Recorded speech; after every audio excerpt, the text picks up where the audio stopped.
The interview has become a commonplace for journalism, since its invention about 130 years ago. Opinions of the interview, its functions and merits vary considerably.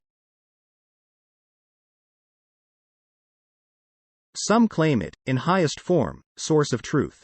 In practice, an art. Celebrities see them as its victims, and consider it an unwarranted intrusion into their lives. V.S. Naipaul feels that some people are wounded by interviews. Lewis Carroll had a just horror of the interviewer, and never agreed to be interviewed. Rudyard Kipling thinks interview is immoral. It's like a crime and merits punishment. But few years before, he himself interviewed Mark Twain. H. G. Wells referred the interviewing ordeal. But he interviewed Joseph Stalin. Saul Bellow once described interviews as thumbprints on windpipe. Dennis Bryan says, "Our most vivid impressions are through interviews. The interviewer holds a position of power and influence."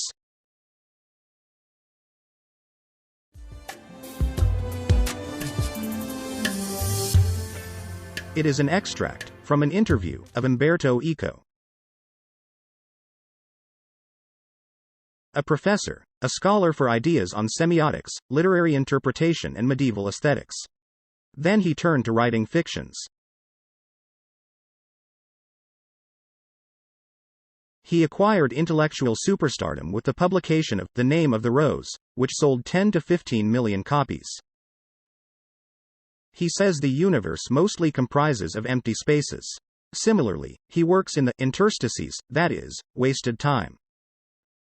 He does narrative writing. He gave his dissertation as a story of the research. His professor appreciated and published it.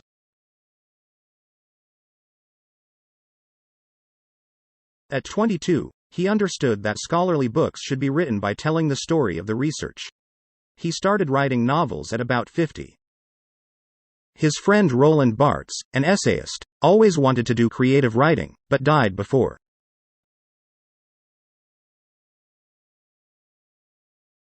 The Name of the Rose is a detective novel delving into metaphysics, theology and medieval history. He was not puzzled at the success of his novel, but journalists and publishers were. He says if the novel was written 10 years earlier or later, it wouldn't get that success. Why it succeeded at that time is a mystery. Subscribe for more Vidas.